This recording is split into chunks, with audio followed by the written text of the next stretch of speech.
Chegamos no segundo episódio do programa Fertilidade Descomplicada e o assunto de hoje, olha, é de grande interesse. A gente vai entender tudo sobre fertilização in vitro.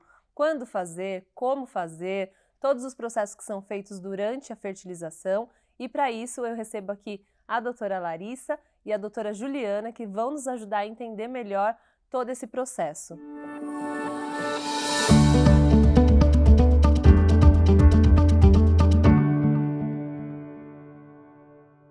No primeiro episódio, nós entendemos então quando é hora de buscar a ajuda de um especialista em fertilidade. E hoje nós vamos entender tudo que envolve o universo da FIV.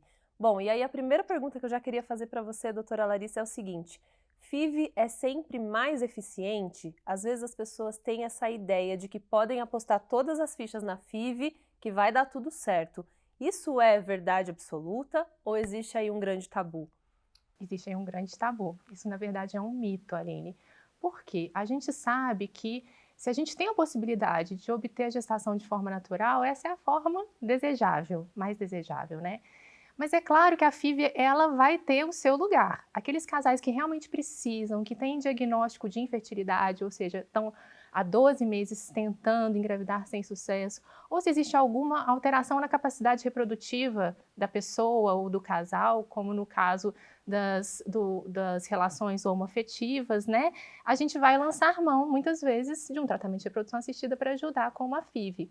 Mas o que eu acho muito interessante a gente destacar é que esse mundo que a gente está vivendo hoje, e é muito justificável que isso esteja acontecendo, é que as mulheres têm postergado muito, né, a maternidade. A gente está mais inserida no mercado de trabalho, a gente tem outros desejos, e às vezes a gente fica com a falsa sensação que está tranquilo. Quando eu chegar lá na frente, eu vou conseguir engravidar através da FIV. Mas, na verdade, a gente tem, mesmo a FIV oferece algumas limitações, conforme a gente tem o passar dos anos, principalmente da mulher.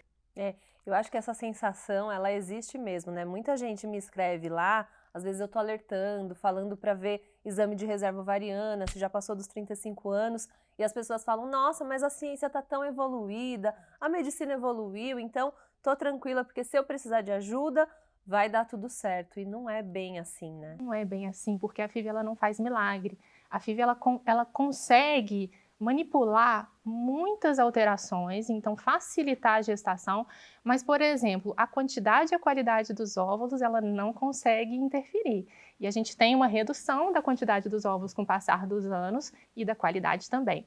Então é interessante, eu sempre mostro uma tabelinha para as pacientes mostrando esse comparativo da chance de gravidez com o passar dos anos, com o avançar da idade da mulher, que a gente tem uma redução que é natural.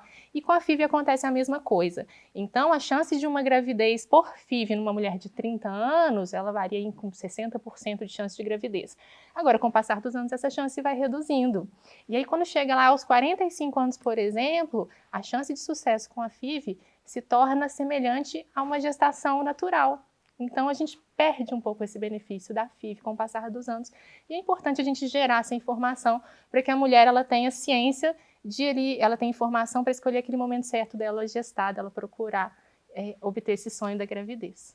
Que é inclusive o que a gente já conversou no primeiro episódio sobre o planejamento familiar, né, gente? Não dá, às vezes, só para deixar a vida te levar e na hora que eu tentar engravidar, talvez, né? E outra coisa também que eu vejo, talvez seja tarde, outra coisa que eu vejo é que muitas mulheres deixam para começar a investigar sobre fertilidade, até outros sintomas também, quando vem o desejo de engravidar, né? E aí, às vezes, esse desejo só bate mesmo com 38, 39 e ela já perdeu um tempo que ela poderia ter Precioso. precioso, exatamente.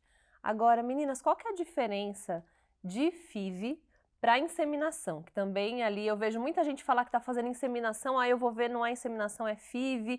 Conta um pouquinho pra gente no que elas diferem. Verdade, Aline. Muitas pacientes chegam com essa dúvida na clínica. A inseminação intrauterina é uma técnica de baixa complexidade de reprodução assistida, onde o encontro do óvulo com o espermatozoide, que são os gametas feminino e masculino, ocorrerá dentro do organismo da paciente. O paciente passará por um processo de indução da ovulação e no dia que essa paciente está ovulando, o parceiro vai até a clínica, coleta o sêmen é preparado no laboratório e depois é introduzido dentro do útero dessa paciente. mas o processo todo de fertilização e desenvolvimento embrionário ocorrerá dentro do organismo da paciente. Já a fertilização in vitro é um processo de alta complexidade, onde o encontro do óvulo com o espermatozoide e o desenvolvimento desses embriões será feito no ambiente laboratorial. Muitas pacientes também têm dúvida com relação à FIV clássica e à ICSI, né? Eu acho melhor eu já até falar sobre isso. Ótimo, exatamente. Que a FIV clássica, a diferença entre elas é só como será feita o processo de fertilização. Na fertilização in vitro clássica, o espermatozoide e o oócito será colocado em um mesmo ambiente no laboratório, numa placa de cultivo, e o oócito será fertilizado pelo espermatozoide sozinho. Já na ICSI, que é a injeção intracitoplasmática do espermatozoide, o espermatozoide será inserido dentro do óvulo, utilizando um sistema de micromanipulador e um microscópio invertido, facilitando esse processo de fertilização.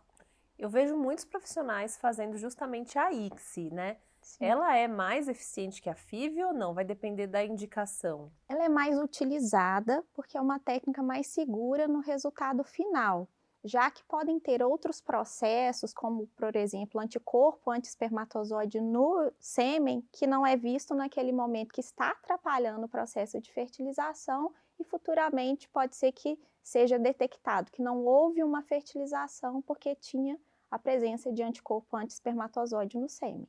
Uau, é realmente um universo, né, gente? Porque são tantos fatores ali que podem interferir e, assim, a gente vai falar sobre todos os passos da FIV, mas antes disso, eu queria começar realmente fazendo o caminho aí da sequência. Eu fui em busca da clínica, preciso de ajuda. O primeiro passo são os exames, certo?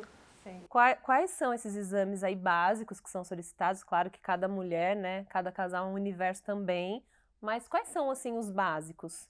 Bom, Aline, a gente sempre, então, que a gente recebe os pacientes, o casal, os pacientes lá na clínica, a gente vai começar a nossa investigação para tentar detectar qual que é o problema, por que esse casal não está conseguindo a gestação. Então, dos exames básicos que nós temos em relação à mulher, sempre é necessário um ultrassom endovaginal. Por quê? Porque através desse ultrassom a gente vai detectar se a cavidade do útero, que é o local onde vai receber o embrião, se existe alguma patologia que possa impedir essa adaptação, essa implantação do neném. É importante que a gente faça uma verificação das trompas da paciente, né? A trompa uterina, a tuba uterina é onde ocorre o encontro do espermatozoide com o óvulo. Então, se eu tiver qualquer obstrução, alguma alteração ali, pode ser que esse encontro não esteja acontecendo devido a esta alteração. Além disso, exames de reserva ovariana que são muito comentados, né? Primeiro, é claro, a gente já vai ter feito uma anamnese, colhido uma história clínica da paciente. Se a gente detecta que essa paciente pode ter alguma questão de anovulação, uma dificuldade para ovular, ou se é uma paciente com 35 anos ou mais, que a gente já vai ficar mais atento à reserva ovariana, a gente pode lançar mão de alguns hormônios, exames de sangue, FSH, LH, estradiol basais. O hormônio antimileriano também é uma opção. Um ultrassom com contagem de folículos antrais. Eu acho que as pacientes elas já estão até entendidas, né? A gente fala, às vezes parece complexo, mas quem vive a situação já até sabe o que é, já né? Já chega pedindo, né? Eu já quero chega meu antimileriano. pedindo. Eu falei que outro dia que antimileriano parece até sobrenome da tentante, que é antimileriano para todo lado, né? Exato. Então, a gente tem esses exames que a gente pode lançar mão. E no homem, é importante a gente fazer o espermograma, que vai dar pra gente essa noção de como que tá a qualidade do sêmen do parceiro. Eu vejo, assim, muitas mulheres com dúvida no processo da FIV mesmo, né? Então, qual que é o passo a passo? O que vem primeiro? Qual que é a parte do laboratório? Qual que é a parte ali que o médico que está atendendo ainda vai indicar o melhor protocolo? Como que isso é feito? Isso, primeiro vem a parte clínica, né? Que é o médico que faz dentro do consultório essa avaliação inicial que nós comentamos, detecta o problema e faz a indicação do tratamento de escolha, que pode ser a FIV, a fertilização in vitro. Então, a partir do momento que a gente tem essa indicação de tratamento, de forma geral, a gente vai iniciar as medicações no início do ciclo menstrual da paciente. Não é que o tratamento não possa ser feito em outro momento, até pode. Às vezes, pacientes, a gente tem um perfil muito específico de pacientes, às vezes oncológicas, descobrem um câncer de mama, por exemplo, e aí vão começar logo uma quimioterapia, mas querem preservar os seus óvulos, congelar os óvulos. Essas pacientes têm pressa, então às vezes a gente começa as medicações a qualquer momento. Mas se a gente tiver com uma paciente que a gente tem um pouquinho mais de tempo, o ideal é que a gente comece as injeções, que são as medicações hormonais que a paciente vai tomar no início do ciclo menstrual, que é quando a gente está com aqueles folículozinhos, que é onde tem os óvulos, todos pequenininhos, para a gente dar aquele estímulo hormonal para que eles cresçam juntos. E o objetivo do nosso tratamento é o quê? Eu vou dar um estímulo hormonal. Os ovários das pacientes, que inicialmente, no início do ciclo, tem os folículozinhos pequenininhos, eles vão crescer. O folículo é aquela estrutura do ovário que tem o óvulo. Então, o meu objetivo é que esses folículos cresçam até o ponto de eu ser capaz de aspirá-los e obter esse óvulo para ser fecundado no laboratório. Perfeito. E aí, cada casal, cada paciente, a gente vai escolher o protocolo mais adequado, a medicação mais adequada. De forma geral, a gente vai fazer, primeiramente, aquele estímulo com os hormônios semelhantes ao que a gente já tem no nosso organismo durante o nosso ciclo menstrual, só que o que a gente tem de fisiológico, ele é capaz de fazer um folículo crescer e ovular. E na FIV eu preciso de um estímulo um pouquinho maior para fazer todos aqueles folículos que eu tenho à disposição naquele mês crescerem. Depois, esse é um processo mais ou menos de 10 dias, tá, Aline? Durante esse processo com esses hormônios, é importante a gente fazer uma segunda medicação que vai evitar o rompimento dos folículos. Porque se esses folículos crescem e rompem, eu perco os óvulos, eu não consigo captá-los. Nossa, depois. ou seja, tem que ser no timing exato. Tem. E aí, É bem complexo. É bem complexo. E aí também eu queria falar sobre a medicação, porque eu vejo que também aí para quem vai aplicar é realmente, né, um desafio. Nem todas as mulheres estão acostumadas a lidar com injeção, né? Então, o papel da enfermeira é muito importante, né? E eu conversei com a Michelle e ela me contou um pouquinho como que é esse suporte que ela dá aí para as meninas e a gente vai ouvir agora, então, um pouquinho da fala da Michelle para entender melhor a importância do enfermeiro estar bem alinhado, então, com essa paciente, para que o tratamento corra bem, para que tenha confiança na hora de fazer a aplicação, né? Ela me contou, inclusive, que às vezes passa até o número pessoal e na hora que a paciente vai aplicar faz chamada de vídeo, então tem muitos recursos aí para ajudar, né? Conta pra gente, Michelle, como que tem sido aí esse suporte que você dá para as pacientes? Esse primeiro dia, a paciente já passa comigo para que eu possa explicar a ela como usar essa medicação. A gente usa as medicações subcutâneas, né, no abdômen, então as próprias pacientes fazem em casa sozinha. Assim, geralmente é bem tranquilo. Uma paciente ou outra vai ter uma dificuldade maior, né? Às vezes a paciente já é da área da saúde, então vai assimilar mais rápido, né? E tem pacientes que às vezes nunca lidou com isso, né? São de áreas totalmente diferentes, então vai ter uma dificuldade maior. Então, assim, nessa paciente eu vou precisar me dedicar um pouco mais, explicar algumas vezes. A gente tem também orientações por vídeo, orientações escritas que eu envio para o WhatsApp dessa paciente. Algumas pacientes eu faço a simulação na hora de como que é a aplicação. Eu explico e falo assim, como que vai ser? Como que você vai fazer à noite? Você me explica agora o que você entendeu? Então, nessa hora, a paciente vê que realmente ela tem que saber fazer, que na hora ela vai estar sozinha, né? Quando o esposo está junto, eu prefiro que ele entre também, né? O parceiro entre, porque caso um tenha uma dificuldade na hora, esqueça alguma coisa, o outro está ali para lembrar, né? Então, também é muito importante colocar o parceiro, né? Se envolver também nesse momento. Tem algumas que é o próprio esposo que vai aplicar a medicação, né? E aí, cada fase do tratamento, que entra um tipo diferente de medicação, né? Para induzir ovulação, o outro para não deixar a mulher ovular. Então, cada vez que vem uma medicação diferente ou uma dose diferente, a paciente vai passar comigo de novo para essa explicação. Elas têm mais receio por causa da agulha, né? Algumas medicações vêm prontas numa canetinha, então é mais tranquilo de ensinar, é mais tranquilo de aplicar. Aí, geralmente, a primeira medicação, vamos supor, é de canetinha, aí depois a próxima, a própria paciente tem que diluir, tem que aspirar, tem que quebrar ampola, né? Então, elas têm mais essa dificuldade. Aí, nessa hora que eu consigo suprir mais, sabe, a necessidade delas. Como que você vai fazer? Pega uma ampola sobressalente, dobra o paciente quebrar, ensino a quebrar até a ampola, né, na técnica, que aí facilita, né, porque tem umas que ficam nervosas e falam, eu aperto, quebra a ampola toda, e vaso líquido.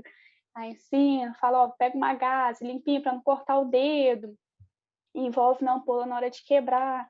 na hora de aspirar, você vai usar essa agulha que é maior, mas na hora de aplicar, você vai usar a agulha menor, que é a subcutânea, né? Que às vezes elas veem a agulha grande e ela, ai meu Deus, vou colocar essa agulha desse tamanho na minha barriga.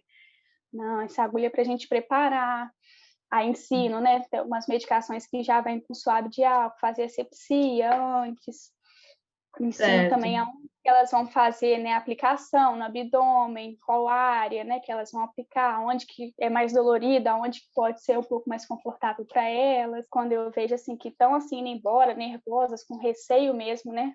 Geralmente as aplicações são feitas à noite. Aí eu já passo meu celular pessoal, porque as pacientes ficam nervosas, eu falo, ó, me liga. Precisou, me liga, a gente faz uma chamada de vídeo, elas mandam um áudio. Aí fica com dúvida, elas já me ligam na hora. É muito bonito de ver, né, esse apoio e realmente acaba se criando uma rede de apoio ali em torno dos profissionais da clínica, né? Agora, continuando então no nosso passo a passo aí da explicação, Juliana, conta pra gente, a partir do momento que foi feita então a estimulação, né, conseguir ali os óvulos, foi medicado, quais são os passos seguintes? Então, o primeiro passo é a coleta ovular, que é feita por via vaginal, sob uma sedação leve, com auxílio de ultrassom transvaginal, onde é acoplada uma agulha para fazer esse processo. Todos os folículos, então, são aspirados dos ovários e todo aquele líquido folicular aspirado é levado para o laboratório, onde a mágica vai acontecer. E aí são selecionados os oócitos, depois de selecionados se prepara o sêmen no mesmo momento e após a fertilização iremos avaliar por 2 a 6 dias o desenvolvimento desses embriões no laboratório, diariamente, até o momento que esses embriões serão transferidos para a mulher ou ficarão lá criopreservados para uma posterior transferência. E aí, por que é necessário esperar todos esses dias, né? Como que funciona esse desenvolvimento aí desse embrião? Então, o primeiro passo no laboratório é a gente avaliar daqueles óvulos quantos eram maduros. Próximo passo é ver daqueles oócitos que foram injetados, quantos deles conseguiram se dividir e se tornar um embrião realmente. E aí, a gente vai avaliando todos os dias para saber o dia exato da transferência, levando em consideração a individualização do tratamento, a idade daquela paciente, o número de embriões que ela tem em todo esse processo, para determinar o melhor dia da transferência, que pode variar desde o 2º dia até o 6º dia de desenvolvimento embrionário. Perfeito. Aliás, gente, aproveitando, nós teremos um episódio aqui só sobre o embrião, né? Então, às vezes você ouve falar blastocisto, o que é isso, né? Biópsia embrionária, será que eu tenho que fazer? Então, acompanhe, porque a gente vai ter um episódio inteirinho só para tirar todas essas dúvidas, né, meninas? Bem, e aí, então, nesse processo de transferência, tem alguma coisa que eu posso fazer para melhorar, para dar uma otimizada ali também? Tem algum cuidado antes ou durante esse processo? Como que funciona? Olha, a transferência, que é o momento em que a gente vai colocar o embriãozinho lá dentro do útero, o primordial é que a gente esteja com a medicação adequada também, né? Depois desse estímulo todo que a gente fez, que coletou os óvulos, no dia seguinte a gente tem que começar a repor também, né, a suplementar uma progesterona. Que a progesterona é progestação, é o hormônio da gestação. Sem ele, a gente dificilmente vai conseguir uma gestação. E acaba que, nessa bagunça hormonal do tratamento de fertilização in vitro, pode ser que a gente não tenha uma produção fisiológica adequada da progesterona. Então, a gente vai suplementar e é importante que a paciente esteja nessa suplementação adequada. Tem gente que acha que transferiu, tem que ficar deitadinha ali, porque às vezes pode ter até a impressão, né, que se mexer o embrião vai sair do lugar, vai descolar, né? Isso procede? Isso é uma verdade ou não? Não. O que tem que ser seguido aí nesse caso? Isso é um mito novamente, né? Mais um mito. Na verdade, Aline, o que a gente tem? Se a gente for falar de estudo científico, não tem nenhum estudo científico que comprove que o repouso melhore a chance de engravidar depois de um tratamento de fertilização in vitro. Então, isso não é algo necessário. Mas a gente tem que ter em mente também que a paciente está vivendo um momento todo especial da sua vida e que o aspecto psicológico ele é muito importante. Então, às vezes, a paciente, se ela fizer uma atividade muito extenuante, alguma coisa, ela pode ficar na cabeça que aquilo ali provocou talvez um insucesso. Então, eu acho que a gente tem que ser equilibrado ali nas nossas orientações para a paciente. Não acho que ela deva ficar de repouso absoluto, acho que só atrapalha, na verdade, porque ela só vai ficar pensando nisso, né? E eu acho que assim, as pacientes relatam que é o pior momento do tratamento. elas falam, nossa, doutora, quando eu estava tomando as injeções, eu não estava tão nervosa do que essa espera até o dia do beta-HCG. É um momento de muita ansiedade. Tem que esperar 14 dias para fazer o teste? Geralmente 10 a 12 dias depois da transferência. Pode, por exemplo, ter relação sexual durante esse período ou isso já não é tão indicado? A gente orienta que o casal evite relação sexual pelo menos até o dia do beta-HCG, para evitar contrações uterinas, às vezes um sangramentozinho da relação que possa gerar alguma confusão. Então, isso aí a gente pede para aguardar um pouquinho. Ótimo. Agora, chegou a notícia então do positivo, né, que é o que a gente espera, é o que traz mais alegria para todo mundo. Quais são os passos depois do positivo? Ela ainda continua sendo acompanhada pelo médico especialista ou não? Vai para um pré-natal normal? Olha, aqui na clínica, a gente acompanha ela até um determinado momento depois desse primeiro beta positivo. A gente pede sempre para o paciente repetir depois de 48 horas o exame de beta, tanto para o negativo quanto para o positivo. No caso do negativo, para confirmar, antes da gente suspender progesterona, né? E realmente bater o martelo que foi negativo. E no caso do positivo, para a gente avaliar se os níveis hormonais estão crescendo adequadamente, o que dá para a gente a impressão se o prognóstico daquela gestação é um bom prognóstico, que está indo tudo direitinho. Depois de 2 semanas desse segundo beta, a gente faz um ultrassom que a gente já vai conseguir ver saquinho gestacional, embriãozinho, coraçãozinho batendo. Ai, que emocionante. Que é um dos momentos mais emocionantes, mais gratificantes, onde realmente. tudo vale a pena, né? E aí, estando tudo bem, a gente faz uma cartinha de encaminhamento, a paciente volta para o seu ginecologista obstetra, onde ela vai fazer o acompanhamento pré-natal de forma habitual. Ai, ótimo. Aí depois só volta para apresentar o bebê para vocês com por toda favor. aquela alegria, né? Agora, por outro lado, também a gente sabe que não é 100% garantido, então os negativos também existem, a gente tem que saber lidar com eles. E aí voltou o negativo, o que é feito depois, doutora Juliana? O ideal é que a paciente retorne ao médico dela, responsável por aquele tratamento, para conversar, ver todo o processo que foi feito até aquele momento. Se tiverem embriões excedentes daquele tratamento que foram congelados, ela poderá descongelar esses embriões para uma nova tentativa de gravidez no próximo ciclo menstrual. Será feito um preparo do endométrio. Se não tiver embriões congelados, uma segunda tentativa de FIV já pode ser realizada no próximo ciclo menstrual. Perfeito. Meninas, adorei o papo. Vocês deram uma verdadeira aula aqui sobre FIV. Bem, esse papo continua nas redes sociais, tá? No Instagram da Nidos, tá cheio de posts sobre FIV, tirando dúvidas. A gente sempre abre lá também caixinhas de perguntas, então vocês podem participar ativamente. Vai ser sempre um prazer trazer aqui para o programa questões que são aí do dia a dia de vocês, tá bom? Aproveita também, já ativa aqui as notificações. Comece a seguir o Instagram oficial da Nidos e também o YouTube, porque aí sim você vai ficar atualizada e vai saber quando tiver um novo episódio no ar. A gente se vê em breve.